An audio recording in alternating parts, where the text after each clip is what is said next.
My name is Khaila J, and welcome to my YouTube channel. This is video number 1 of my 3-part series of This is Khaila J, and it's just a video series where I explain a little bit more about myself, a little bit more about how I got into music, and a little bit more about my disability. So if you're ready for the story, stay tuned.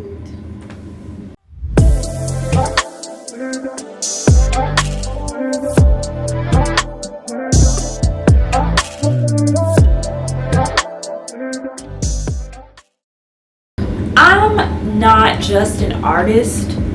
I am someone who was forced to exist in a world that was not really meant for people like me. And I say that in a token where being born with a very rare spinal condition, it's called Sacral Agenesis. I've since learned on this journey that my condition is now being called caudal regression syndrome, and sacral agenesis is just on that spectrum. But when I was born, the doctors told my parents that I was born with sacral agenesis. So, a little bit of background: I was actually supposed to be born in May, but because of some health concerns with my mom during her pregnancy, I was born on March 12th. So 2 months early. Spent some time in the NICU. When I was born, the doctors immediately told my family that since I was born early and there were going to be a lot of developmental concerns, I wasn't going to live that long. And if I did live, then I wasn't going to be able to walk or talk or do anything of the sort because I was born early and some of the functions in my body weren't fully developed. So for those of you who don't know, sacral agenesis is basically a medical term to say that I was born without the sacrum. The sacrum is what many people know as the tailbone. And the tailbone is the grounding bone, the way that I like to think about it. So it's the bone that helps keep balance. It's the bone that helps keep structure. It's the bottom of the spine. And so, being that I was born without this bone, doctors didn't think I was going to be able to walk. They didn't think I was going to be able to have any balance. They quite literally told my family that I was going to be a quote-unquote vegetable.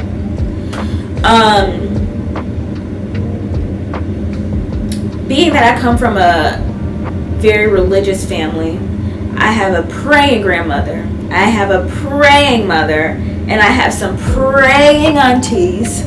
God said, actually, no, that's not what's going to happen. I started to live with my grandma throughout the week so that my parents could go to work. There was a lot of physical therapy that I had to go to. I remember going to physical therapy and then going back to my grandma's house. I remember that. And I remember the very first surgery that I can remember was in kindergarten. But I'm kind of getting ahead of myself. So my mom used to tell me about how as I was a child or like a little baby, they used to have to hold me on a pillow because I was so small. And when I was born, my feet were born like turned out like this. And so in order to get them to develop the right way, they had to put these casts on me, and I'll put a picture and I'll put it right up there. They had to put a cast on me, or a cast on my legs, and she said that they used to call me Dorothy because I would clack, clack, clack my cast together like Dorothy would clack her heels together. And since I was born, there's my doggy. Since I was born so early, I was very small, smaller than a 5-pound, hi booby, this is Onyx, smaller than a 5-pound sugar bag, very small. And like I said just a few minutes ago, they would have to carry me or hold me on a pillow just because I was so small. So there were a lot of things that I went through even before I knew I was going through them, you know. As we continue to get a little older, as I continue to really grow, then you could really see the deformities, especially in my feet and legs, and that warranted some surgical intervention. So I really didn't start walking until, I want to say I was around 3 or 4 years old before I started walking. And the story behind that is, like I said, I grew up with my grandparents. And each year my grandparents would go to Chicago because that's where my aunt lives, and they would go just to stay the summer with her. And because I was with them, I would go with them for that summer and be in Chicago. And so I used to, according to my grandfather, used to go around behind the couch and just be behind the couch. And they said that they would come and check on me, and I would be back there doing my thing. And my granddad says that one day when he came to check on me, I was back there walking.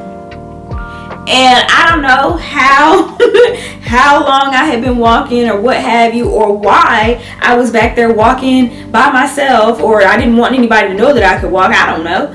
I was just back there walking. And he said that he went to go get my grandma. And what's funny is he said that he told her, this heifer is walking. This heifer can walk. And so they both came and they was looking, and I'm back there walking, and I can't remember if they caught me or not, or what have you, but every time that the story comes up, that's what my grandma's now deceased, but that's what they would that's the story they would tell. I was behind the couch walking, and they were like, we thought you wasn't supposed to walk, but child, I was back there doing the damn thing. I was doing it. So once we figured out that I could walk, once the cat was out the bag, I went to the doctor and we started going to physical therapy. So physical therapy, from what I can remember, I don't remember it very much, but I can remember that I had UFOs. I can't remember what a UFO is. I will find the definition and put it on the top of the screen. But UFOs are basically just the braces that I had on my feet. And I remember wearing these braces, and they were just there for extra support. I remember wearing these braces up until, I want to say it may have been 5th or 6th grade. It may have been 5th or 6th grade that I wore these braces, and they were there to support my legs, to make sure that I could continue to walk. And doctors really didn't know how long I was going to keep these on, but I automatically, I hated them. I hated them because, number one, the kids in school would always look at them. Number two, they were very uncomfortable. They used to rub my legs and rub them raw sometimes. And number three, it was so hard for me to do really simple things, like sitting crisscross applesauce was almost impossible. Sitting on my knees were almost impossible. And then even just running was so difficult just because the braces were getting in my way. And so I used to go to therapy, physical therapy. I think it was almost every day before school. This was back in the early 2000s when schools weren't as strict as they are now on when you come in, when you leave, who you're leaving with, yada, yada, yada. But of course, it was always my mom or dad that I was with, or that I was leaving early with, or coming in late with, because it was always them who took me to a doctor's appointment, or it was my aunt, who is also my godmom. So it was one of them, one of those three people who I was always with. So anyways, every time in physical therapy, I would have to have these braces on. Well, I would have to wear these braces every waking moment until I got home. If I had to put shoes on, I had to put these braces on, and I absolutely despised them. Oh my gosh, I despised them. And they would just really, they were definitely a character building mechanism because I just remember the little kids just looking at me. What you want to say, girl? What you want to say? Huh? That's Onyx, y'all. What you want to say? Nothing? Okay. I just remember the little kids just looking at me, pointing at me. Some people would ask what those were. Some people would ask why I walk like that. Some people would ask why I run like that. And that's why a lot of times during school recess, I would stay put because I don't want anybody looking at me. I don't want anybody asking me any questions. And I refrained from wearing dresses, shorts, capris, anything that would show my legs, because number one, I have this deformity in my legs, and number two, I have these braces on. So there were a lot of things that I was going through as a child. Girl, see, this is why I don't have kids.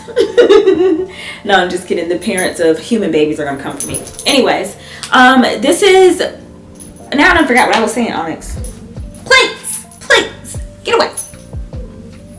Go away now. Bye. Leave me alone. Sorry. So, as a child, it was just really it was really hard. It was really hard, and I never realized how much I was going through, both physically and mentally, until I became an adult and realized what kind of childhood I had, what kind of trauma that I had. I didn't realize that I had any trauma, and also how that followed me into my adult life and into my thinking patterns that I have today.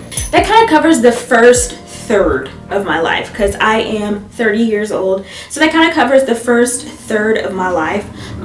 It was a lot of experiences that had to do with being in the hospital, being at the doctor's office, going through physical therapy, going through different medical procedures, some of them experimental, because there's not a lot known on caudal regression syndrome or sacral agenesis. It's extremely rare. When I first started doing more influencing and doing all the things, it was 1 in 60,000, and I think a few weeks ago, I'll have to recheck, but I think a few weeks ago, in 2026, it's 1 in 100,000, so it's become even more rare. And I do this, I put myself out there because I want people who, number one, have my condition, know that we're here, you're not alone, and number two, put in the forefront. I know that we do have people who are already doing that, and they are amazing. I love seeing people with unique bodies. I love seeing people doing their thing. I love it. But I also want to be one of the most visible people in mainstream music with a unique body, with a physical disability, and I want people to see that we're here and we're taking up space just as much as the next person.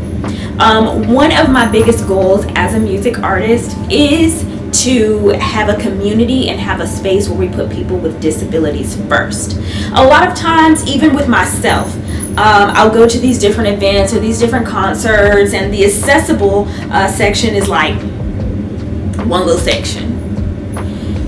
When I get to the point where I'm filling out arenas, filling out venues, I want the accessible section to be the best. Like, you know what I'm saying? I want that space for my girls and my guys who may have those physical disabilities or those physical abilities, special abilities, to come and still be able to enjoy, still have some good seats in the house, and still be visible. So that's just a little bit about me. We're coming to the end of part 1 of This is Khaila J, and I thank you so much for sitting here, for listening, for watching, for following me on my journey, and I hope that you stay here for a while. I'm going to be doing 2 more parts to this installation, and then the rest of my channel, I want to make sure that I do different things with my music, with my lifestyle, what have you. I want to have me singing covers. I want to do studio sessions. I want to do behind the scenes. I want to do music videos. I want to do all the things. So you are my my grassroots people. If you are here now, you are in the very beginning of something beautiful, something big, and I thank you so much for being here. So before I start crying, because y'all know, if you know me, you know I'll start crying on this camera. My goodness, I don't want to do that. But before I start crying, I hope that everyone has a wonderful day, and I can't wait to see you soon. Bye-bye.